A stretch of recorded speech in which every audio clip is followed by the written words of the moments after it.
Sem fé é impossível agradar a Deus. Logo agora pela manhã, ao começarmos esse novo dia, com esse pensamento bíblico, vamos a cada dia fundamentar a nossa fé na pessoa do nosso Deus, deixar que Ele conduza a nossa vida, todos os nossos temores, os nossos anseios, as nossas preocupações, com fé, crendo no poder do Altíssimo, vamos colocar nas mãos dEle e permitir que Ele conduza a nossa vida, não apenas hoje, mas em toda a nossa trajetória.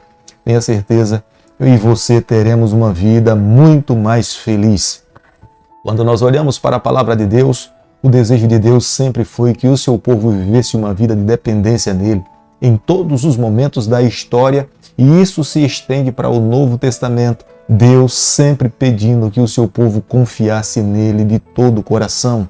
Quero deixar com você, nessa manhã, uma parte da palavra de Deus que está no livro de Salmo, capítulo 95, verso 4, onde o salmista diz o seguinte: nas suas mãos estão as profundezas da terra, e as alturas dos montes lhe pertencem. Salmo 95, verso 4.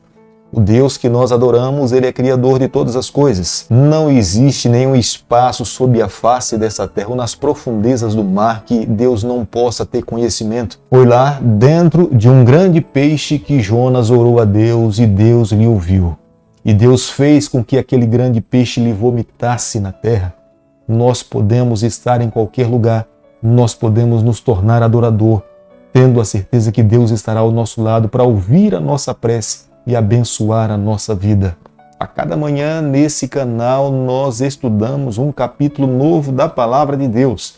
E nessa manhã convido você a ter nas mãos a Palavra de Deus no livro de Juízes, capítulo 17, o verso 1. Havia um homem da região montanhosa de Efraim, cujo nome era Mica. O autor do livro de Juízes faz uma pausa na história dos juízes para falar de um relato em particular que estava envolvendo o povo do Senhor.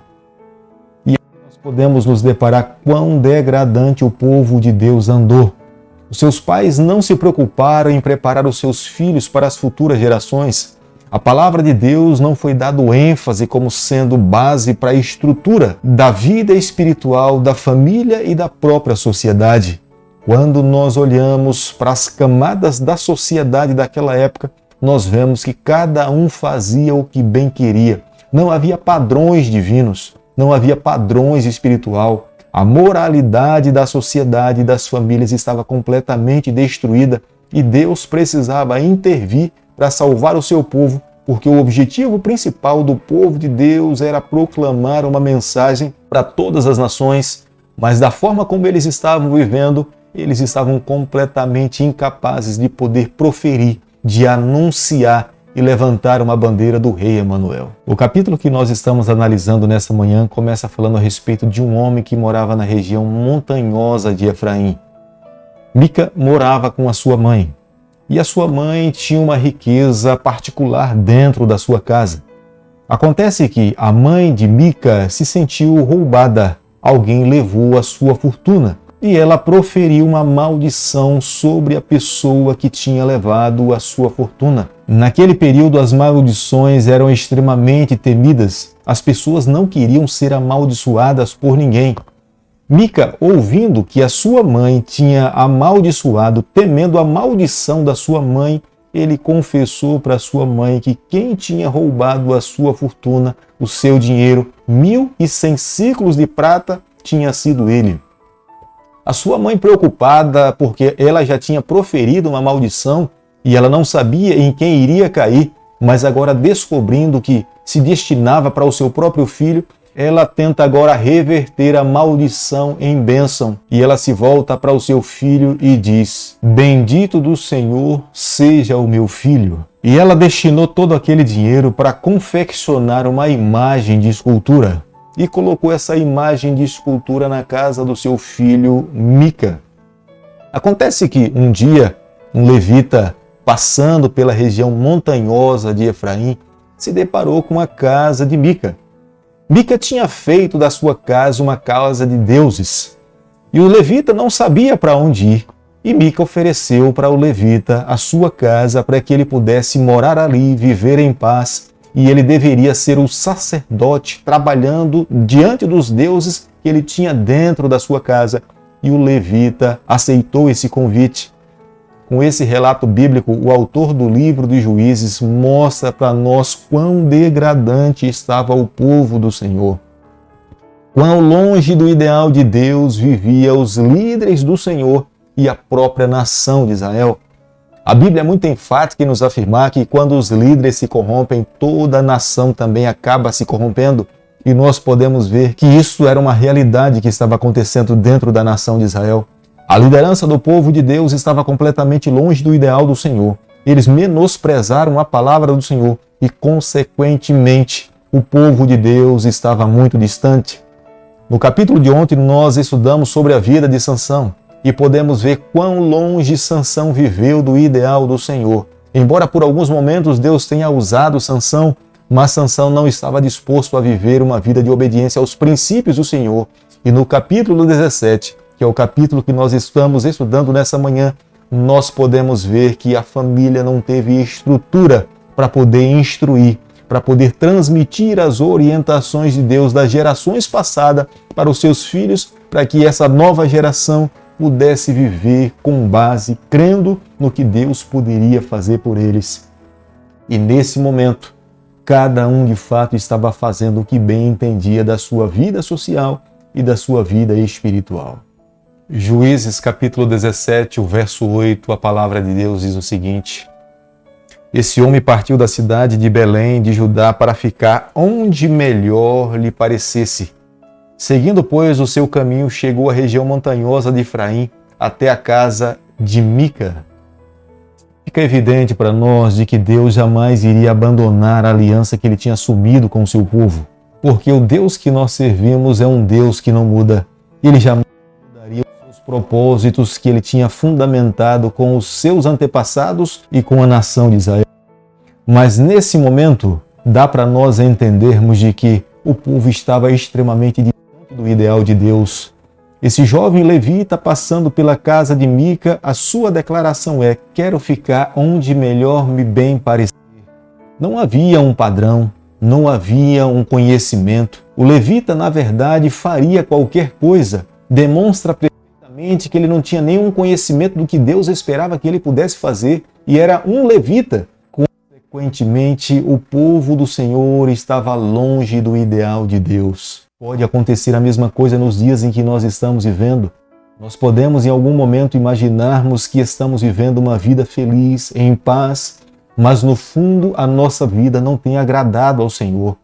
Estudar a palavra de Deus mexe conosco. Aprender da Bíblia, nós começamos a entender que precisamos fazer uma reforma, uma transformação para que possamos ser aceitos e abençoados pelo nosso Deus. A tentativa de Mica em poder adorar a Deus de qualquer forma, de qualquer maneira, mesmo sendo na casa de alguém diante dos ídolos, revela a geração daquele período e revela também a geração que estamos vivendo nos dias atuais. Tem pessoas que imaginam que Deus irá aceitar qualquer tipo de adoração, qualquer tipo de oferta. E fica muito evidente para nós nessa manhã, no capítulo 17 do livro de Juízes, que o Deus que nós servimos não é dessa forma. O Deus que nós adoramos, ele é específico. A construção do santuário é uma prova clara disso. Estava dividido em várias partes. Deus não queria que todas as pessoas que trabalhassem no santuário tivessem acesso a todos os seus compartimentos. Deus esperava que houvesse ofertas diferentes e forma de adoração para que o povo pudesse compreender que o Deus que se manifestava entre o seu povo era um Deus santo, era um Deus organizado e era um Deus puro. Embora o levita que tenha ido trabalhar na casa de Mica fosse um homem separado para trabalhar para Deus, ele não tinha nenhum conhecimento ao Deus que ele estava servindo. Querido amigo, nessa manhã eu e você nós precisamos parar para refletir na base do conhecimento que temos a respeito do nosso Deus. A concepção que concebemos a respeito do Deus que nós adoramos e nos encontramos a cada manhã irá afetar o tipo de adoração que nós oferecemos para Ele. Se nós tivermos um conceito muito raso a respeito do Deus que servimos, a nossa adoração também será rasa.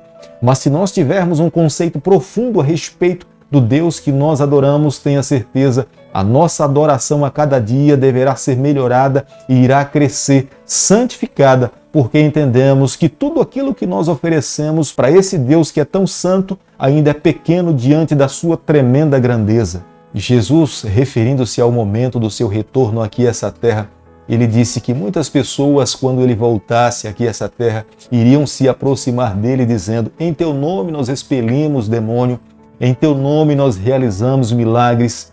E ele mesmo irá se voltar para essas pessoas e irá dizer: não vos conheço, apartai-vos de mim, malditos, estão separados para o fogo eterno. Mas se eram pessoas que falavam, que realizavam maravilhas no nome dele, mas eram pessoas que não conheceram a Deus, foram pessoas que não amaram a sua palavra, tiveram um conhecimento muito superficial da pessoa de Deus, não deixaram que a palavra de Deus pudesse conduzir e moldar as suas vidas. Hoje, Deus espera que essa geração possa ser conhecedora, ame a palavra do Senhor e, acima de tudo, viva uma vida praticante dos ensinamentos da palavra de Deus. Hoje Deus precisa de grandes pregadores, mas hoje Deus precisa de pessoas que mais vivam a palavra do que de fato preguem a palavra. Se nós vivermos a palavra do Senhor, a nossa vida terá um impacto muito maior diante da sociedade que nós estamos vivendo, que carece de uma vida moral. Fazer o que nós imaginamos que é correto e não seguir o que Deus determina não é adoração. Isso é confraternização ou qualquer outra coisa, mas não adoração. Adoração é viver uma vida de obediência, restritamente o que Deus pede que nós possamos fazer e nos voltarmos para Ele de acordo com a sua santa vontade. Querido amigo, ao concluirmos nessa manhã o capítulo 17 do livro de Juízes, nós precisamos guardar no nosso coração algumas verdades. Nós corremos o mesmo risco de vivermos como Mica e o levita viveu. Nós não podemos, nos dias que estamos vivendo, nos curvar diante dos ídolos que estão ao nosso redor. São quantos ídolos que nos assediam? Ídolos da moda, ídolos do dinheiro, ídolos da fama, ídolos das celebridades, ídolos do sexo, ídolos diversos. Nós corremos o risco de nos confundirmos na nossa trajetória e nos curvarmos diante de um desses ídolos ou trazermos para dentro da nossa própria casa e imaginarmos que estamos sendo abençoados por Deus e estamos adorando ao verdadeiro Deus. Hoje é necessário fazer uma reforma. Nós não podemos viver dessa forma. Os deuses do presente século têm nos assediado. O consumismo é outro Deus, mas nós precisamos a cada dia nos voltarmos para o Senhor, pedirmos forças a Ele, porque a palavra de Deus nos afirma que Deus nos concede o Espírito Santo para vivermos uma vida vitoriosa. Tudo aquilo que reconhecemos que é abominável aos olhos do Senhor, nós precisamos clamar pelo poder do Espírito para que possamos viver uma vida santificada no Senhor. Quero pedir a Deus nessa manhã que Ele tome nas suas mãos, que abençoe a sua vida e a sua família e nos conceda forças a cada dia para vivermos o ideal de Deus aqui nessa terra. Querido Pai, nas suas mãos nessa manhã nós nos colocamos, confessamos as nossas falhas, pedimos perdão pelos nossos erros, queremos a cada dia sermos agraciados pelo céu. Abençoe a nossa trajetória, nós oramos, nós pedimos e o fazemos em nome de Jesus.